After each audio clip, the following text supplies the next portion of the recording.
And welcome back to the show, everybody. My name is Shane, and I'm here with Mark. Hey. And we are the Fantasy Football Pros. So today, we're going to be talking about 5 rookie running backs that we think that we should know about. 4 are our top 4 guys, and we have 1 sleeper in there.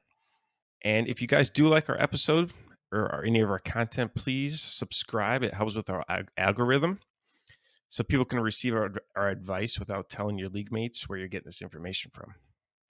When we're going through these running backs right now, remember, most of the times, rookie running backs are not anything too viable to use until 5 weeks down the line. I mean, you see that year after year that people will overpay for these rookie running backs when it comes to their draft. You will not get anything out of these guys until halfway through the season. And there's some people in here, some of the guys we're talking about that have a good chance, possibly, we don't know where they're going to land yet, but where they do land, that they possibly are probably looking to take over a spot, but they will not take that over till halfway through the year. So when you draft a rookie running back, do not, I repeat, do not drop them before that point, because you might be kicking yourself in the ass afterwards. Yeah, Cam Akers was dropped in our league. Yeah, I forgot who did that. Who did that? I know his name. I'm not going to tell you his name, but not on air. It wasn't me. And then I swiped him right back up. Yeah, it was a great move. It was a bad move to drop him. Yeah. But anyway, that's the point of all this. You got to be patient with these running backs. Yeah, and it's real easy to draft them just because they look so pretty out there, just because you're just thinking of their high-end value and not their low-end value. Because there's a very good chance that they just don't get the reps because their coach wants to give them all the work. They want to teach them, how the offense works and how the other running backs work, and kind of getting the flow and the rhythm. And the passing game, the blocking game is so much different in the pros than it is in college. All right, so we're going to start with Travis Etienne. Did I say that correct? You did, but I thought we were starting with Naji Harris. Oh, I was okay. Fine. We'll go to Naji Harris then. So tell me what you think. So he's a senior coming out from Alabama, listed at 6'2", 230 pounds. He ran a 4.53. Most people believe that he should have left school as a junior, but he stayed for his senior year, and he just dominated the league. He had 1,466 rushing yards with 26 touchdowns on 251 carries. That's an enormous amount of touchdowns. Yes. And he also had 43 catches for 425 yards and 4 touchdowns. And throughout his entire college career, he only had 3 fumbles. NFL coaches will love that. Someone with good hands. Yeah, that's 4 years of college, 3 fumbles. And I think there was only 1 fumble for a loss. Yeah, I definitely think, I know we talked about you really don't look at these running backs to do anything until, 5, 6, 7 games down the road. This is one guy that has the ability to make an impact right away just with his catching ability. If you watch tape on him, I know Shane, you watched some tape on him. I really got the feel of a Alvin Kamara, that type of. Now I don't want to put that amount of pressure on the kid, but that's the type of runner and pass catcher that I saw was a Kamara. What did you think about that? That's a pretty good assessment. I was kind of thinking. I mean, I kind of customize a player. I was kind of thinking of a Le'Veon Bell without the insane amount of patience that Le'Veon Bell has. But a bigger back. Yeah. He has more power. He's like maybe a little slower than Bell, but a lot more power. Yeah, I mean that's the one thing when watching tape on him. Over the last couple of years, you love watching Kamara catch the ball out of the backfield, come around then, and just stiff arm, knock down a guy, and keep running. I love seeing those highlights of him, and it's the same thing with Naji. When you watch his tape, he did the same things at Alabama that Kamara was doing down in New Orleans. So I think he can be, a very good running back in the NFL and someone that actually can get some play. Now, is he going to be the number one guy wherever he goes? Who knows? Probably not right away, but he has that ability, and he's got quickness and size and everything you want to see in an NFL running back with hands. I like this guy a lot. Yeah, he's very exciting to watch. I think he's slightly different than Kamara, though, just on the fact that Kamara is just specializes and you just throw him the ball and he will gain chunks of yards. He's just so dynamic, where Harris doesn't, to me, he doesn't seem to have that same dynamic when he catches the ball out there. He just does everything so well. Like he can run the ball, he can pass block, he can bulldoze guys at the goal line, he can catch out of the backfield. He's just like great running back. And and I think he might be the first running back taken in the draft, probably the second running back taken in the draft. But at that point, when you're looking at the very last of the first round or early second round, there's some teams definitely there in the mix. Like you look at the Jets, they need a running back so bad. This would be something they would be looking for. And watching him on tape, I just noticed that he has great cuts, and he follows his blockers, and he always finds the hole. Like he just knows where the hole is. Mm-hmm. He can catch the ball like a wide receiver. He's got good speed. He's great at knowing where the defenders are, and he just like avoids them and just to gain extra yards. He's got a good stiff arm. Yes, he does. There's not much to. There's not many negative things about the guy. They he's just a good natural runner. And this is where I'm seeing the Kamara type thing. They say he's got excellent vision, that he sees the holes, like what you're talking about. He can be patient and see those holes, and that's what reminded me of Kamara. Gotcha. Okay, next player on our list is Travis Etienne. You said that so well. Senior out of Clemson, coming in at 5'10", 200 pounds. He ran a 4.46, a little bit faster than Harris. And just like Harris, people thought that he should have left school a year early in his junior year, but he did stay.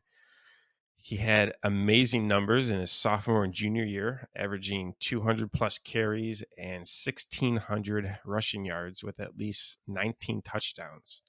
He took a big hit, losing 4 of the 5 starting offensive linemen. So his numbers all went down, and he only had 168 rushing attempts. But he did get 914 yards and 14 touchdowns. And at Pro Day, he wowed everybody. I mean, wowed everybody. He had a really impressive workout, showing that speed at that 4.46 speed. But what I think what surprised some teams was his receiving ability. He did very well in the workouts in the Pro Day, showing great receiving ability.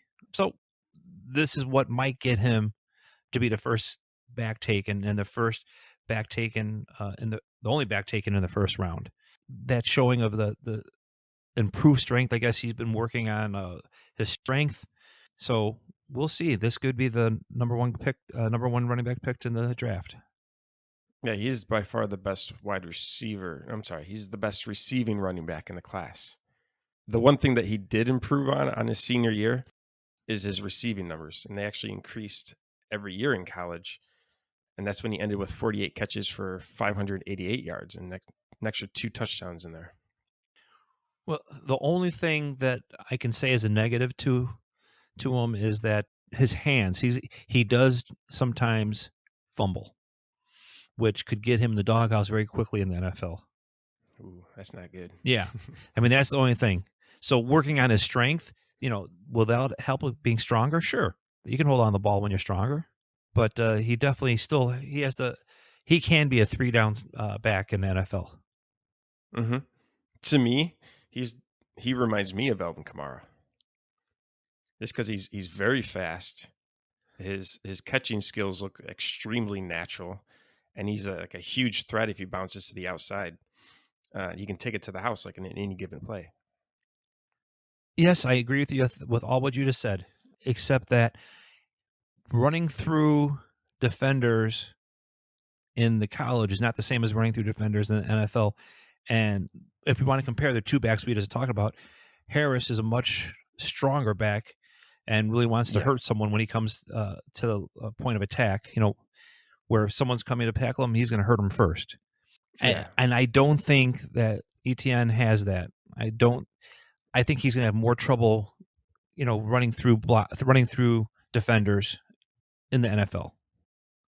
Yeah, if you want to be that kind of running back, like a true 3-down running back, then you need at least 215, 220 pounds, like Harris has. So Harris actually has 20 pounds on Etienne right now. Big difference in size. But we're definitely looking, I think, at the two top backs in the draft. And I'm sure he can help out any team that they go to, because being selected number 1 or number 2 running back in the draft, you're going to a team that needs you. Not one that it's not like you're going to go and sit for the year and learn. This is a team that says, we suck at running. We need a new running back.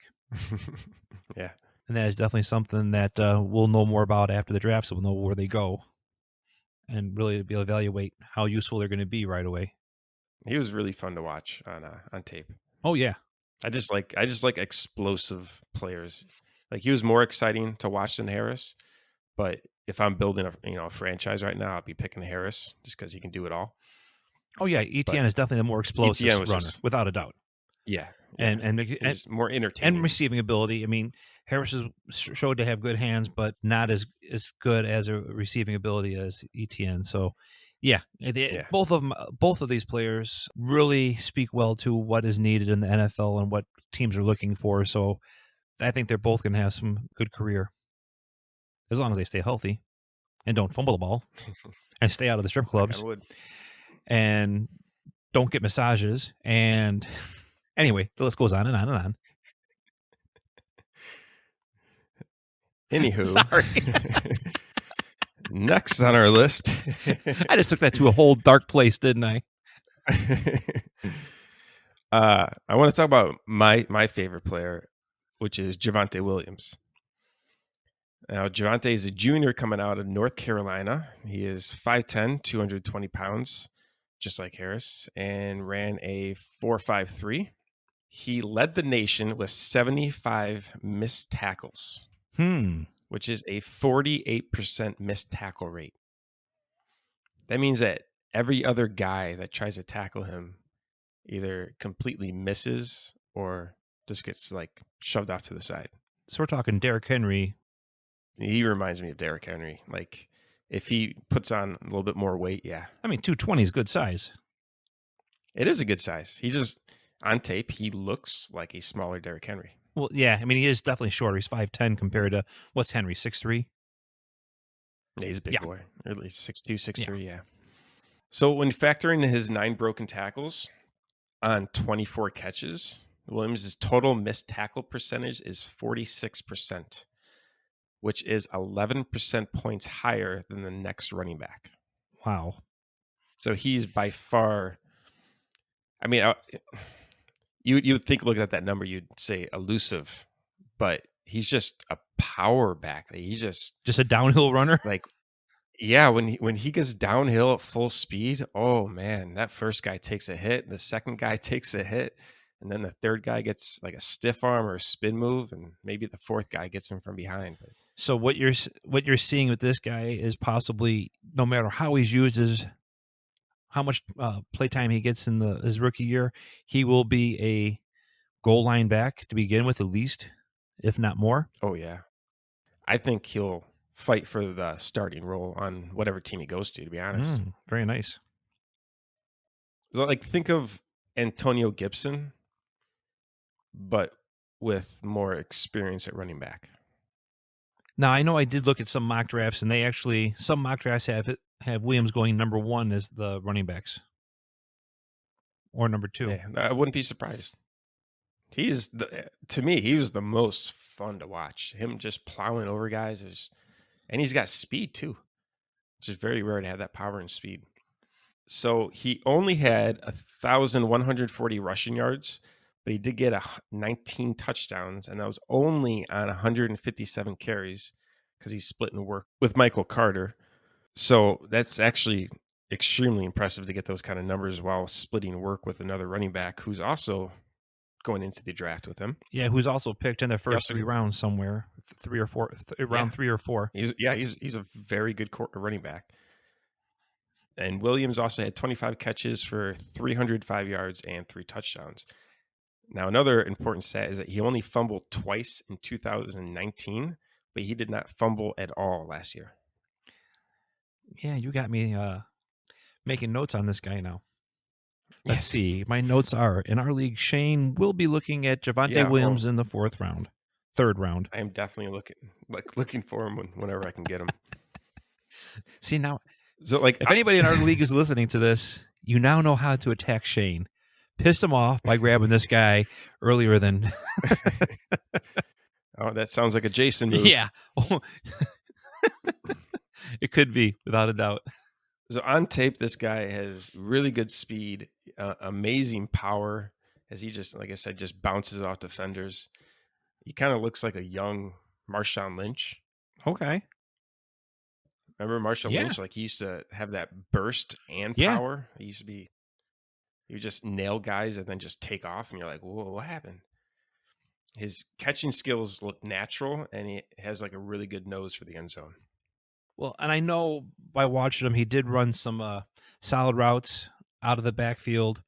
So he does have some pass catching ability also.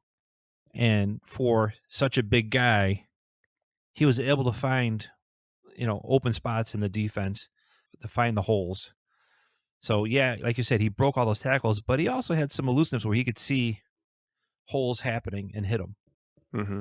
Now, what it'll come down to with this back to be a three down back and not just a 2-down back or a goal line back is, will he be able to pick up pass protection and be able to pick up blitzing defenders when it's happening in real time?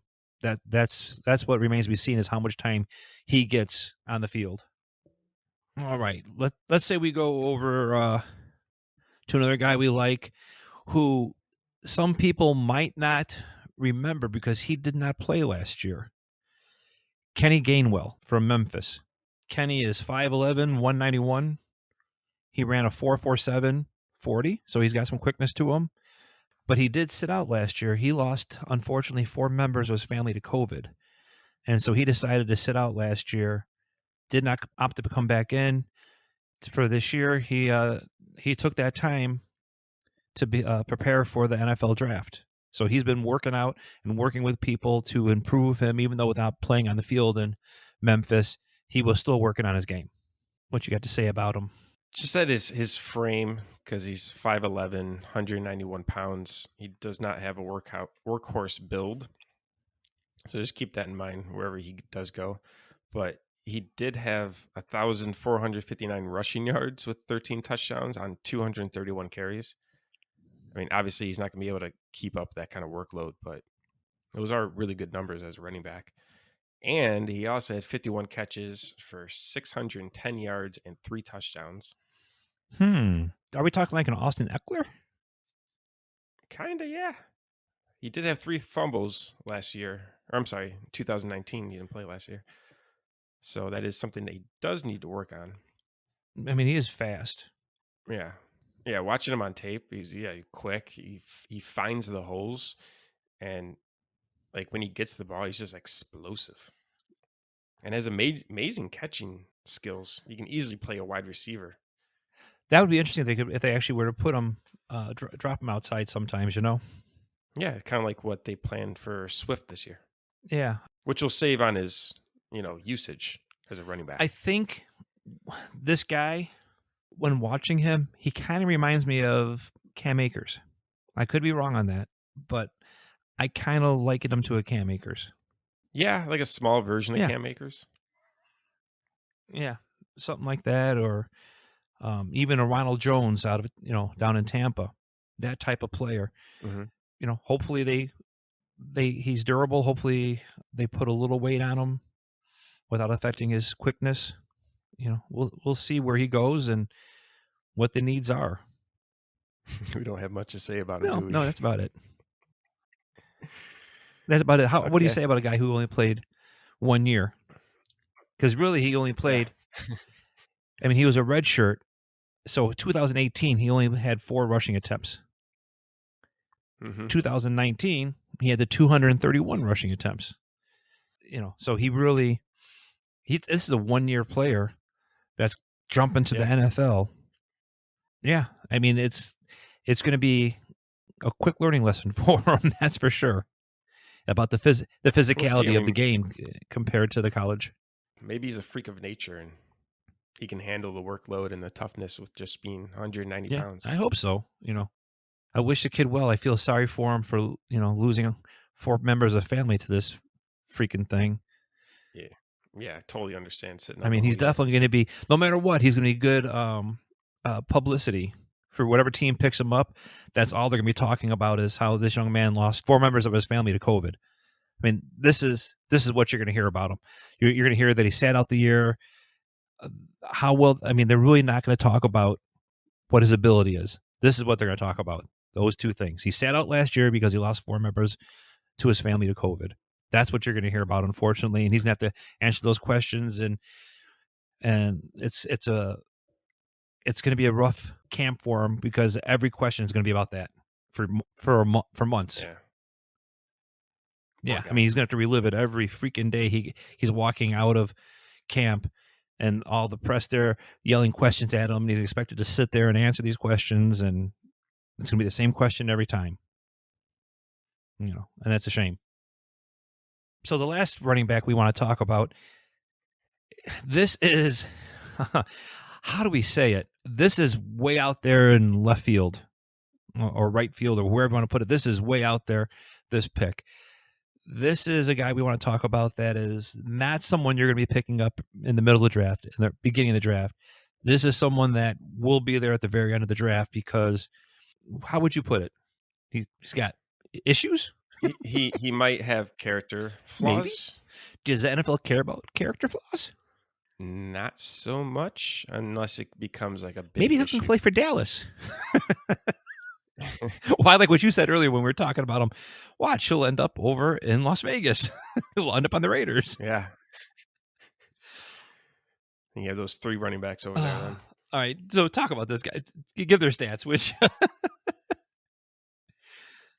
Okay, so he's a senior out of Mississippi State. He's 5'11", 215 pounds. Good size. He ran a 4.52. What's his name? Decent speed. Kylan Hill. So I don't think you said this part, but he sat out last year because he got into some confrontation with the coach and other players. He got suspended, and apparently he was so offended that he just sat out the entire year. Apparently had nothing to do with COVID. Nothing at all. He true? was just a pissed off young man. So we got nothing to base off from that. That didn't make any sense. No, I know what you're saying. So when we're talking about this guy, we don't have any stats to back up from last year. Let's just put it that way. You could tell. Yeah. Okay, for instance, he in 2017 had 78 attempts for 393 yards. 2018, he had 117 attempts for 734 yards, 6.27 yards per carry. 2019, he had a really good year. 242 rushing attempts, 1,350 yards, 5.5 yards rush per carry, and 10 touchdowns. Then 2020 comes around, and this is where you could tell there was a problem somewhere because the first game of the year, he only had 7 attempts for 34 yards. The second week, he had 1 attempt for 7 yards. And the third week, 7 carries for 17 yards. And then stuff happened in the background. Who said this? Who said that? What did this? What did that? He got suspended. So I don't know exactly what the confrontation was, but there was a confrontation. He got suspended, and he decided to give them the middle finger and walk away, basically. Yeah. So, yes, he's got character issues. But his size and speed that he had, a 4.52 at 215 is nothing to sneeze at. Yeah. But the reason that no one's really talking about him is because of what happened. And he also had poor stats. Mm-hmm. But something, I really like to say, he only had 1 fumble in college, and that was back in 2017. There you go. That's not a bad thing.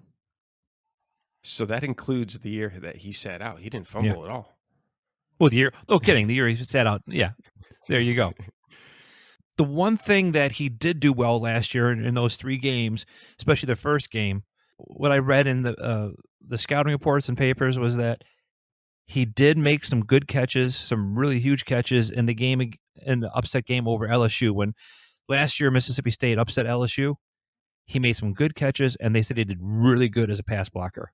So that bodes well for NFL teams, that they see he can catch the ball, made some good catches out of the backfield.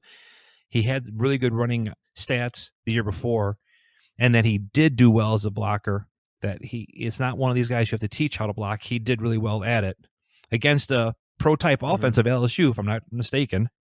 So this kid's going to get a chance. Let's just put it. He's going to get a chance. It's the NFL, for sure, which is the we don't freaking care league, and they're going to give this kid a chance.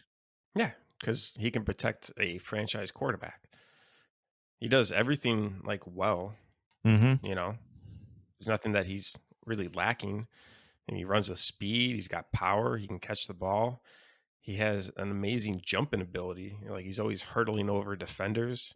The only thing that I saw that he needs to work on is that he lacks patience behind the line of scrimmage. He doesn't wait for the hole to open up. He'll try going through it. No. He likes to immediately run the ball. Like, once he's given the ball, like once he has it, he's just I'm running. Which I kind of saw Jonathan Taylor doing that a bunch last year, which it doesn't work out. You just run to the back of your own offense. But Taylor did learn toward the end of the year. Correct. This is teachable patience. So if he's drafted by a really strong run team that can open up quick lanes for him, so he can just bust out right away, he's going to be amazing and is stealing the draft. And when we're looking at the fantasy drafts, again, this is not someone you're going to draft in the first 14 rounds. Okay, let's put it like it is. No one, I guarantee you, talk to your friends about this kid. They're all going to go, what? Yeah, no one's going to know. So you don't have to worry about someone else picking him up in the draft before you. You can wait to the last couple rounds if you wanted to and pick this kid up. But he does have the ability to be a 3-down back because of his catching skills and his blocking ability. There will be a spot for him in the NFL on a team. You know, people had the exact same reaction when I drafted Alvin Kamara in the 15th round in our draft. They're like, who? I was like, you'll see. Yeah, so this is our reach. This is our, whatever you want to call it, our super sleeper, our Hail Mary, whatever you want to call it. Our hunch, my hunch, whatever. This is just a guy we say, watch for him. And if you have spot for him on a roster toward the end of the draft, pick him up and just wait and see what happens. You know, you don't have to play him right away. If you're picking him up as your 5th running back, you're not going to be playing him until it comes time for someone getting hurt or coming time for bye weeks. Just if you had a spot for him, this is not a bad. It's risk-free. It really is. Those last picks in the draft, they're normally garbage anyway. Like the hit rate is like 10%, something lower than that. It's horrible. Yeah. So this is a like you said, super sleeper, and if we're right, very good. If we're wrong, oh well. You didn't risk anything. You dump them and pick somebody else in free agency. There'll be someone else on the wire. So next week we're going to talk about wide receivers coming into the draft. We will go through the same thing. We'll pick 5 or so of our guys we want to talk about. And again, this week we really do think those first 4 are the best 4 running backs in the draft. Yeah, those are your safest. And that's not to say what we were looking for. Those are just guys we wanted to talk about. Kylan Hill is definitely not one of the top 5 running backs in the draft. No. But just someone that we wanted to talk about, saying, listen, we see something with this guy, and then, hey, NFL really doesn't care about your character. Just really, they're going to give you a shot anyway until you screw up there in their locker room. So we'll have fun with the wide receivers next week. And after the draft, we will reevaluate all the quarterbacks, running backs, wide receivers, and tight ends based on where they were drafted and when they were drafted. I'm really hoping that some of these kids we're talking about do get a shot, go to a team that do have a shot to play right away, because I'd really, like you said, they were fun to watch on tape, and I'd like to see what they can do on Sundays. Well, with that said, just heard reports that James Conner is meeting with the Arizona Cardinals right now. So bad for Chase Edmonds, but that also means that the Steelers are going to be drafting, most likely they have to be drafting a running back with their second round pick, which is their first overall pick. So they might be picking up one of these 4 guys. Yeah, I mean, that's great news. Any Benny Snell fans out there, not great news for you. I mean, not good for you, no. But it is good for whoever they draft, because having a talented Steelers running back is just so awesome, because they're just so talented. They are. I mean, that's their bread and butter over all these years. That's what they've lived on. And it was one of those things in fantasy. It didn't matter whose name was on the back of the jersey. If they were running the ball for Pittsburgh, they were a stud. And last year was a little different, though. But last year it didn't work out that way. And I'm sure they know that too. And they're like, you know what? We got to get back to what we were. Hopefully. Not ride on Big Ben. They're going to ride his arm one more year. Woohoo. Should be the last year. Unless, like I said earlier, unless he was actually injured and that's why he played poorly. But most likely last year should have been 2 years ago. Let's fake it. That's not even... Who are we trying to kid? You did have too much coffee. I did. Woohoo. So anyway, that was our public service announcement for today. If you guys have any questions for us, please feel free to reach out to us, contact us via Twitter @TheProsFF. You can also see all of our episodes, show notes, and content at our website at thefantasyfootballpros.com. And that's all we have for you today, and we'll talk to you next week. See ya. Bye.